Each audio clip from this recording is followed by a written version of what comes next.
Hello students, welcome back to our channel. Students, last lecture में हमने sectors of Indian economy के बारे में पढ़ा था, तो आज हम उसी चैप्टर को कंटिन्यू करेंगे। उस चैप्टर में हम primary sector, secondary sector and tertiary sectors के बारे में आज थोड़ा डिटेल में पढ़ेंगे। तो टॉपिक है, हम इनके बारे में जब डिटेल में पढ़ रहे हैं तो फर्स्ट जो इन्होंने स्टार्टिंग की हुई है वो एक ग्राफ से आपकी स्टार्टिंग की हुई है। तो ग्राफ को समझते हैं कि क्या बता रखा है इस ग्राफ में। Graph 1 shows that the production of goods and services in 3 sector. यहाँ पे गुड्स एंड सर्विसेज की प्रोडक्शन जो तीनों सेक्टर्स की है वो ग्राफ 1 में शो कर रखी है। This is shown for 2 years, 1973 and 2003, 2 सालों की ये प्रोडक्शन बता रखी है। You can see how the total production has grown over the 30 years। अब 1973 से लेके 2003 तक, मतलब 30 years में कितनी प्रोडक्शन ग्रो हो चुकी है। ठीक है, तो आपको देखो यहाँ पे 1973 एंड 2003 में आपके पास यहाँ पे tertiary sector, primary sector, secondary sector, यहाँ पे आपका ब्लैक एंड व्हाइट है। अगर आप आपकी अपनी बुक्स में देखेंगे तो आपको कलर दे रखा है, तो आपको उसमें पता लग जाएगा कि वैसे भी देखिए तो यहाँ पे टर्शरी सेक्टर कितना ग्रो कर रहा है 2003 में। ठीक है, यहाँ पे बस इतने तक ही खत्म हो चुका है 1973। तो आप देख सकते हैं कि इस ग्राफ में और इस ग्राफ में कितना बड़ा राइज आया है। ठीक है, तो राइज बहुत आ चुका है। यहाँ से थोड़ा इंडिकेशन हमें मिल सकता है कि कितना राइज आ चुका है, हमारे जो सेक्टर्स हैं उनमें कितना चेंज आ चुका है, शिफ्ट हो चुके हैं sectors. What does the comparison between 1973 and 2003 show? What conclusion can we draw from the comparison? Let's find out. तो अब क्या कंपैरिजन निकल सकता है वो देख सकते हैं। Rising importance of tertiary sector in the production. वही सबसे पहले जो मैंने आपको बोला कि सबसे ज्यादा राइज तो टर्शरी सेक्टर में आया, यहाँ पे इतना सा, यहाँ पे इतना बड़ा। ठीक है, तो वो देखते हैं। Over the 30 years between 1973 and 2003, while the production all the 3 sectors has increased, it has increased the most in the tertiary sector। 30 सालों की बात करें तो सबसे ज्यादा प्रोडक्शन किस सेक्टर में बढ़ गई है? टर्शरी सेक्टर में। As a result in 2003 the tertiary sector has emerged as the largest producing sector in the India, replacing the primary sector. तो अगर हम 2003 में देखें तो टर्शरी सेक्टर इतना ज्यादा बड़ा सेक्टर हो चुका है कि इंडिया में जो प्राइमरी सेक्टर है उसने उसको भी रिप्लेस कर दिया। सबसे पहले बड़ा सेक्टर कौन सा होता था? प्राइमरी। अब उसको भी रिप्लेस करके टर्शरी सेक्टर बन चुका है। Why is tertiary sector becoming so important in India? There could be several reasons. अब क्यों इतना इंपॉर्टेंस बढ़ती जा रही है उसके भी कुछ रीजंस होंगे।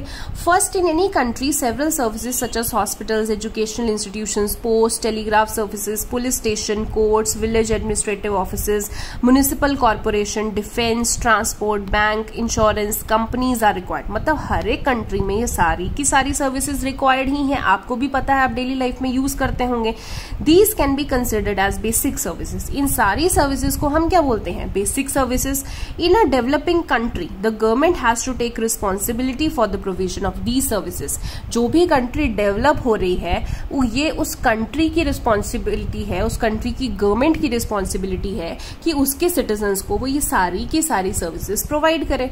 Second, the development of the agricultural industry leads to the development of services such as, जैसे कि हम एग्रीकल्चर इंडस्ट्री में अगर एग्रीकल्चर एंड इंडस्ट्रीज में डेवलप करें तो इस इंडस्ट्री में डेवलपमेंट होने की वजह से कुछ सर्विसेज में भी डेवलपमेंट हो जाती है, जैसे कि transport, trade, storage and the like, as we have already scene.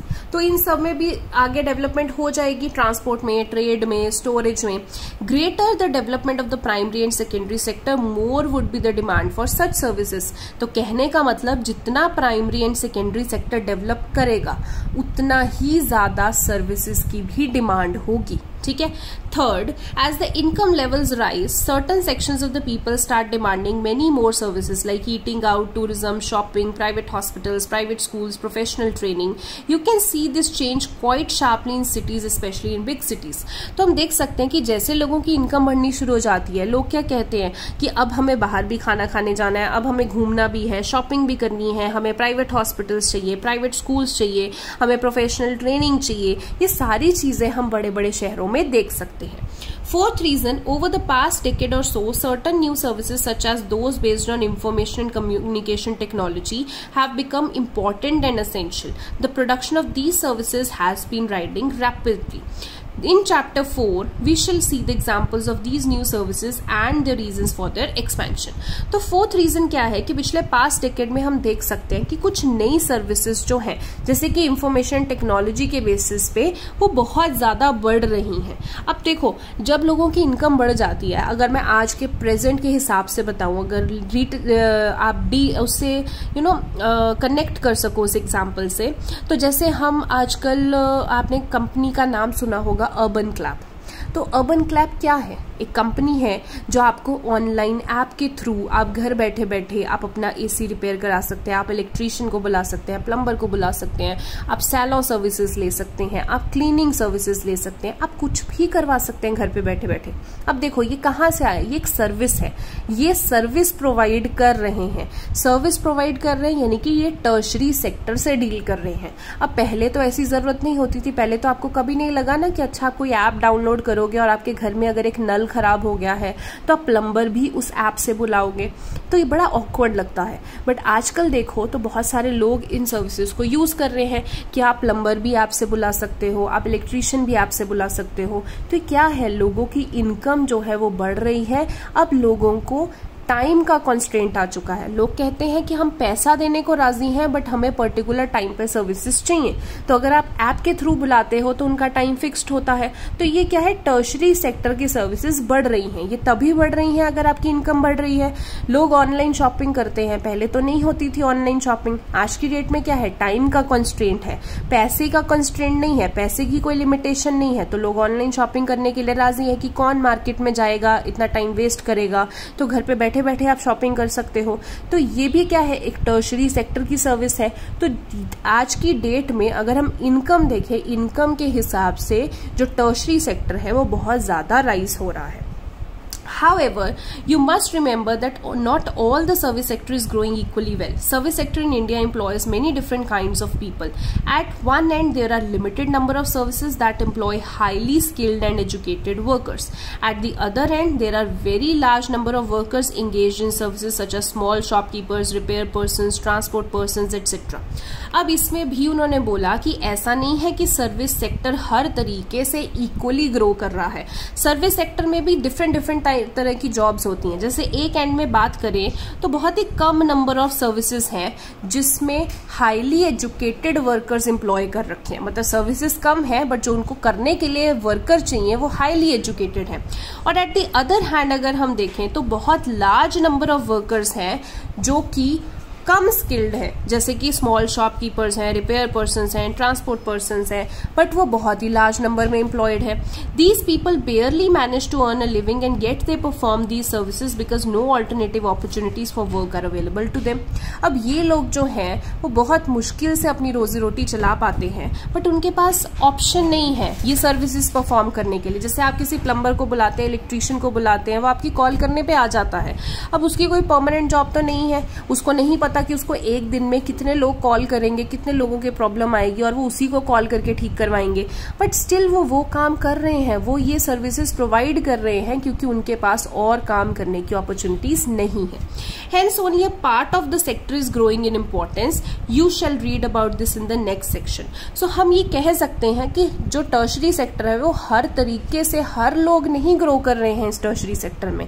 ऐसा नहीं है कि टर्शरी सेक्टर ग्रो किया 30 सालों में तो इसमें हर काम करने वाला ग्रो किया है, नहीं। कुछ लोग हैं जो इस सेक्टर में बहुत ज्यादा ग्रो कर रहे हैं, कुछ लोग ऐसे हैं जो सिर्फ बस अपनी अर्निंग ही, रोजी रोटी ही चला पा रहे हैं। ठीक है।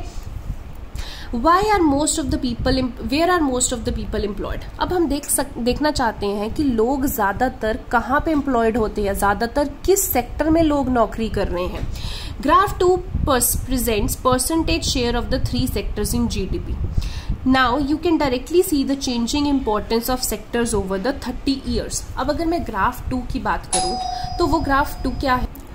ग्राफ 2 में share of sectors in GDP दे रखा है कि आपके पास टर्शरी सेक्टर है, सेकेंडरी सेक्टर है, प्राइमरी सेक्टर है। इन सेक्टर्स का हमारे जीडीपी में क्या शेयर है। तो बार बार ये शेयर चेंज हो रहा है। आप उसमें अपने बुक में देखेंगे तो आपको कलर्ड ग्राफ पता लगेगा। यहाँ पे ब्लैक एंड व्हाइट है तो आप ज्यादा डिफ्रेंशिएट नहीं कर पा रहे हैं। तो ग्रुप में देखेंगे, आप अपनी बुक में देखेंगे तो यहाँ पे बहुत सारी जीडीपी का चेंज हो रहा है। अब एक्सप्लेनेशन पढ़ते हैं। A remarkable fact about India is that while there has been a change in the share of 3 sectors in the GDP. A similar shift has not taken in place of employment. मतलब एक बहुत बड़ा fact है कि India में GDP के हिसाब से इन तीनों सेक्टर्स जो हैं, सेक्टर्स के शेयर में तो बहुत बदलाव आ रहा है कि कभी प्राइमरी बढ़ जाता है, कभी टर्शरी बढ़ जाता है, कभी सेकेंडरी बढ़ जाता है. सेक्टर्स में तो बहुत शिफ्ट हो रही है, बट सिमिलर शिफ्ट उसकी एम्प्लॉयमेंट में नहीं हो रही है. मतलब ऐसा नहीं है कि पहले प्राइमरी सेक्टर इंपॉर्टेंट था तो लोग यहाँ पे ज्यादा काम करते थे, बाद में टर्शरी सेक्टर इंपॉर्टेंट हो गया तो लोग यहाँ पे शिफ्ट हो गए. नहीं, लोगों ने शिफ्ट इतना नहीं किया, सेक्टर्स ने जीडीपी में ग्रो बहुत कर लिया, जीडीपी में कंट्रीब्यूट बहुत करना शुरू कर दिया, जीडीपी में शिफ्ट कर दिया. So primary sector continues to be the largest employer even in 2000. तो अगर हम इस ग्राफ में देखें तो आज की डेट में भी अगर हम एम्प्लॉयमेंट की टर्म्स में देखो बात करें तो सबसे ज्यादा एम्प्लॉयमेंट आज भी प्राइमरी सेक्टर में ही है. ठीक है, तो वो कहना चाहते हैं कि टर्शरी सेक्टर जितना भी ग्रो किया है वो टर्शरी सेक्टर ग्रो किया है, बट ऐसा नहीं कि लोगों ने प्राइमरी सेक्टर छोड़ के टर्शरी सेक्टर में जॉब करनी शुरू कर दी एंड लोग भी ग्रो हो गए. ठीक है, सो ऐसा नहीं हुआ. आज भी सबसे ज्यादा लोग कहाँ पे काम करते हैं? प्राइमरी सेक्टर में, क्योंकि यहाँ पे स्किल्स कम रिक्वायर्ड है ना. आप इसमें एग्रीकल्चर सेक्टर काउंट कर सकते हैं, आप इसमें लेबर सेक्टर काउंट कर सकते हैं. तो आज भी ज्यादा लोग इतने पढ़े लिखे नहीं हैं, इतने स्किल्ड नहीं हैं, तो ज्यादातर कहाँ पे काम करते हैं? प्राइमरी सेक्टर में. तो जब भी आपको पूछा जाए कि लार्जेस्ट एम्प्लॉइंग सेक्टर कौन सा है तो वो आपका प्राइमरी सेक्टर ही रहेगा. ठीक है, ग्राफ 3 में देखते हैं share of sectors in employment. तो शेयर ऑफ सेक्टर्स में हम अभी बात कर चुके हैं कि सबसे ज्यादा शेयर किसका है एम्प्लॉयमेंट में? प्राइमरी सेक्टर का. Why didn't a similar shift out of the primary sector happen in case of the employment? It is because अब वो कह रहे हैं कि similar shift जो है वो प्राइमरी सेक्टर में क्यों नहीं हुई एम्प्लॉयमेंट के केस में. ऐसा क्यों नहीं कि एम्प्लॉयमेंट दूसरे सेक्टर में चले गई, प्राइमरी सेक्टर में ही क्यों रही अभी तक भी ज्यादा? It is because not enough jobs were created in secondary and tertiary sector. वो इसलिए क्योंकि प्राइमरी सेक्टर में तो अभी भी जॉब्स थी, but tertiary and secondary sectors में अभी भी ज्यादा जॉब्स नहीं थी. तो लोग कहाँ शिफ्ट करते जब जॉब्स ही नहीं है? Even though industrial output or the production of goods went up by 8 times during the period, employment in the industry went up only by 2.5 times. मतलब फैक्ट देखो कि इंडस्ट्रीज की आउटपुट और गुड्स की प्रोडक्शन 8 गुना बढ़ गई, बट अगर मैं एम्प्लॉयमेंट की बात करूं तो वो अभी भी 2.5 गुना ही बढ़ी है. तो बहुत ये दुख की बात है कि प्रोडक्शन तो बढ़ी बट एम्प्लॉयमेंट नहीं बढ़ी इन सेक्टर्स में. The same applies to the tertiary sector as well. तो जैसे सेकेंडरी सेक्टर में 2.5 गुना बढ़ी, ऐसे ही टर्शरी में भी इतनी ही बढ़ी. while the production in service rose up by 11 times, employment in the service sector rose less than 3 times. तो अगर मैं देखूं जो प्रोडक्शन है एम्प्लॉयमेंट सेक्टर में वो सर्विस सेक्टर में यानी कि टर्शरी सेक्टर में प्रोडक्शन जो है वो 11 गुना बढ़ गई, बट अगर मैं एम्प्लॉयमेंट की बात करूं सर्विस सेक्टर की, टर्शरी सेक्टर की, तो वो सिर्फ 3 गुना से भी कम ही बढ़ी है. As a result, more than half of the workers in the country are working in the primary sector, mainly in agriculture, producing only a quarter of the GDP. जिसका रिजल्ट क्या निकला कि हाफ से ज्यादा वर्कर्स आज भी देश में कहाँ पे काम कर रहे हैं? प्राइमरी सेक्टर में, और ज्यादातर प्राइमरी में भी कहाँ पे? एग्रीकल्चर सेक्टर में, जो कि हमारे GDP का सिर्फ 1/4 है. In contrast to this, the secondary and tertiary sector produce 3/4 of the produce, whereas they employ less than half of the population. और अगर हम इस कॉन्ट्रास्ट में सेकेंडरी एंड टर्शरी सेक्टर की बात करें तो वो 3/4 ऑफ प्रोड्यूस करते हैं, वेयर एज वहां पे आधे से भी कम लोग एम्प्लॉयड हैं. तो आप समझ सकते हो कि जो प्राइमरी सेक्टर है, अगर मैं बात करूं जो प्राइमरी सेक्टर है, ठीक है, वो कितना कर रहा है? Half of the workers in the country. मतलब इसमें इंगेज्ड कितने हैं? Half of the workers engaged है. ठीक है, बट जीडीपी को कितना कंट्रीब्यूट कर रहा है? सिर्फ 1/4 ऑफ जीडीपी दे रहा है. ठीक है, बट अगर मैं टर्शरी सेक्टर की बात करूं तो टर्शरी सेक्टर की अगर हम बात करें एंड सेकेंडरी सेक्टर की बात करें तो इसमें कितने लोग एम्प्लॉयड हैं? Less than half. मतलब लेस देन हाफ लोग, यहाँ पे हाफ लोग एम्प्लॉयड थे, यहाँ पे लेस देन हाफ है, कम लोग एम्प्लॉयड हैं, बट ये कंट्रीब्यूट कितना कर रहे हैं? 3/4 ऑफ जीडीपी कंट्रीब्यूट कर रहे हैं. मतलब कम लोग एम्प्लॉय करके भी ये ज्यादा पैसा जनरेट कर रहे हैं, ये ज्यादा लोग एम्प्लॉय करके भी कम जनरेट कर रहे हैं. ठीक है, What it means that there are more people in agriculture than necessary. So even if you move a few people out, the production will not be affected. In other words, worker in agriculture sector are underemployed. तो कहने का मतलब agriculture sector में ज्यादा लोग लगाए हुए हैं, इतने की जरूरत नहीं है. मतलब एक खेत में अगर 10 लोग लेबर लगी हुई है तो 10 लेबर की जरूरत नहीं है, उनका काम 6 से भी चल जाएगा, बट फिर भी 10 लोग लगाए हुए हैं. तो यानी कि जो वहां पे लोग हैं क्योंकि ज्यादा लगा दिए हैं तो वो अंडर एम्प्लॉयड है, उनको पेमेंट भी कम मिलती है. वो 4 वर्कर तो एक्स्ट्रा ही काम कर रहे हैं तो वेजेस भी कम मिलती हैं. For instance, take the case of the small farmer Lakshmi owning about 2 hectares of unirrigated land dependent only on rain and growing crops like jowar and arhar. एक सपोज एग्जाम्पल ले लेते हैं कि लक्ष्मी है जिसके पास 2 हेक्टेयर लैंड की है, अनइरिगेटेड, वहां पे इरिगेशन नहीं हो रखी. वो सिर्फ और सिर्फ बारिश पे डिपेंडेंट है उस लैंड की इरिगेशन करने के लिए, और कुछ 2 क्रॉप्स वो उगाती है, एक ज्वार और एक अरहर. All the 5 members of her family work in the plot throughout the year. उसके घर के पांचों के पांचों मेंबर्स उसी प्लॉट पे काम करते हैं सारा का सारा साल. Why? They have nowhere else to go for work. You will see that everyone is working, none remains idle. But in fact, their labor effort gets divided. अब देख सकते हैं कि वो पांचों के पांचों लोग उसी खेत पे काम कर रहे हैं, लिमिटेड खेत है और बारिश पे डिपेंडेंट है, आउटपुट तो ज्यादा नहीं निकलेगी. देखने में कोई भी आइडल नहीं बैठा, बट कहने में देखें तो लेबर एफर्ट तो उनकी डिवाइड हो गई ना. मतलब इतना काम चाहिए नहीं जितना वो कर रहे हैं, और वो काम जो थोड़ा भी है वो भी बढ़ चुका है. Each one is doing some work but no one is fully employed. हर कोई इंसान उनके फैमिली में काम तो कर रहा है, बट किसी को भी हम ऐसे नहीं कह सकते कि वो फुली एम्प्लॉयड है. This is the situation of under employment. इसी सिचुएशन को अंडर एम्प्लॉयमेंट बोलते हैं. मतलब देखने में तो लग रहा है कि सारे के सारे मेंबर काम कर रहे हैं, बट उनको उतना पैसा नहीं मिल रहा उस काम का, क्योंकि उतना काम ही नहीं है. This is the situation of underemployment where people are apparently working but all of them are made to work less than their potential. मतलब ऐसी कंडीशन जहां पे लोग दिख तो रहा है कि काम कर रहे हैं, बट सारे के सारे अपने पोटेंशियल से कम काम कर रहे हैं. उससे ज्यादा भी कर सकते हैं बट काम ही नहीं है. सो अगर ऐसी एम्प्लॉयमेंट की बात करें, this kind of underemployment, ये जो अंडर एम्प्लॉयमेंट है ये हिडन है in contrast to someone who does not have a job and is clearly visible as underemployed. Hence it is also called disguised unemployment. तो disguised unemployment बोलते हैं. मतलब कहने का मतलब, सपोज आपकी लोकेलिटी में कोई एक लड़का है जिसके पास कोई जॉब नहीं है. अब जॉब नहीं है तो आप सीधा कहेंगे कि वो तो अनएम्प्लॉयड है. बट एक आपकी लोकेलिटी में एक फैमिली है जो पांचों की पांचों एक खेत पे काम करने में लगी हुई है, चाहे उस खेत में काम कम है, बट आप फिर भी कहेंगे कि नहीं वो लोग तो काम करते हैं. तो काम करते तो हैं बट उनके पास उतना काम है नहीं है जिसके साथ उनकी रोजी रोटी चल सके. तो वो लोग डिस्गाइज्ड अनएम्प्लॉयमेंट में जी रहे हैं. मतलब एक छलावे में जी रहे हैं कि वो एम्प्लॉयड हैं बट एक्चुअल में उनके पास वो काम नहीं है. डिस्गाइज्ड मतलब किसी भेस में, छलावे में. तो वो एक छलावे में जी रहे हैं. ठीक है, तो ये आपको डेफिनेशन भी आ जाती है डिस्गाइज्ड अनएम्प्लॉयमेंट की. Now supposing a landlord Sukram comes and hires 1 or 2 members of the family to work on his land. Lakshmi's family is now able to earn some extra income through wages. अब एक landlord है, मान लेते हैं, जिसका नाम है सुखराम. वो 1 या 2 मेंबर्स उसकी फैमिली के हायर कर लेता है कि तुम मेरी लैंड पे काम करो.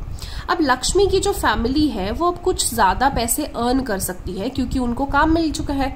Since you do not need 5 people to look after that same small plot, 2 people moving out does not affect production on their farm. अब पहले उनके घर वाले लैंड पे 5 लोग काम कर रहे थे उनकी फैमिली में.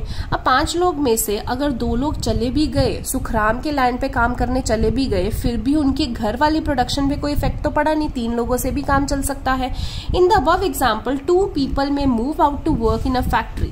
Once again the earnings of the family would increase and they would also continue to produce as much from their land. अब अगर देखा जाए 2 लोग अगर फैक्ट्री में भी काम करने निकल जाएं, ठीक है, तो भी उनके घर वाले लैंड की प्रोडक्शन पे कोई कमी नहीं पड़ेगी. फिर भी वो जितने भी बच्चे हैं वो भी उस लैंड पे काम कर लेंगे और वो बाहर से भी फैक्ट्री में से भी पैसा कमा रहे हैं, उनकी फैमिली को अर्निंग आ रही है, अपने लैंड से भी अर्निंग आ रही है।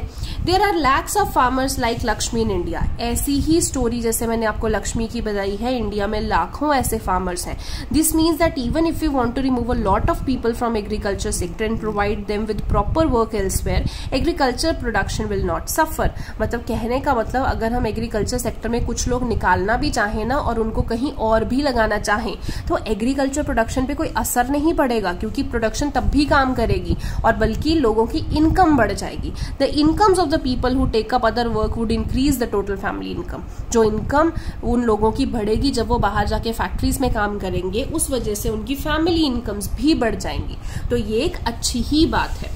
The underemployment can also happen in other sector. ऐसी ही underemployment दूसरे sectors में भी हो सकती है। For example, there are thousands of casual workers in the service sector in urban areas who search for daily employment. बहुत सारे सर्विस सेक्टर में ऐसे वर्कर होते हैं जो डेली एम्प्लॉयमेंट देखते हैं। जैसे मैंने आपको इलेक्ट्रीशियन का बताया ना कि आप उसको कॉल करोगे, बट उसको ये नहीं पता कि आप रोज कॉल करोगे या नहीं, उसको नहीं पता कि उसको रोज कितनी कॉल्स आने वाली हैं। There are painters, plumbers, repair persons, others doing odd jobs. बहुत सारे लोग ऐसी जॉब्स करते हैं। Many of them don't find work every day. बहुत सारे लोगों को रोज काम नहीं मिलता है। Similarly, we see other people of the service sector on the street pushing a cart or selling something where they may spend the whole day but earn very little. हम बहुत सारे देखते हैं ना, जैसे रिक्शा वाले हो गए या कोई सामान उठाने वाले हो गए या फिर कुलीज हो गए। इनको ये सारा दिन उसी काम पे डिपेंडेंट रहते हैं, बट इनको कोई गारंटी नहीं है कि इनको पूरा दिन काम मिलेगा। इनकी अर्निंग बहुत कम होती है। They are doing this work because they do not have better opportunities. और वो ये काम कर क्यों रहे हैं इतनी कम अर्निंग के बाद भी? क्योंकि उनके पास बेटर अपॉर्चुनिटीज है नहीं है।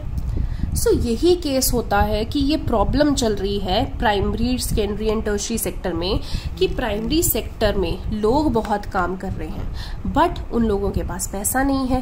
टर्शरी सेक्टर और सेकेंडरी सेक्टर पैसा तो बहुत जनरेट कर रहा है बट उसमें बहुत कम लोग काम कर रहे हैं जो उस पैसे का फायदा उठा सकते हैं।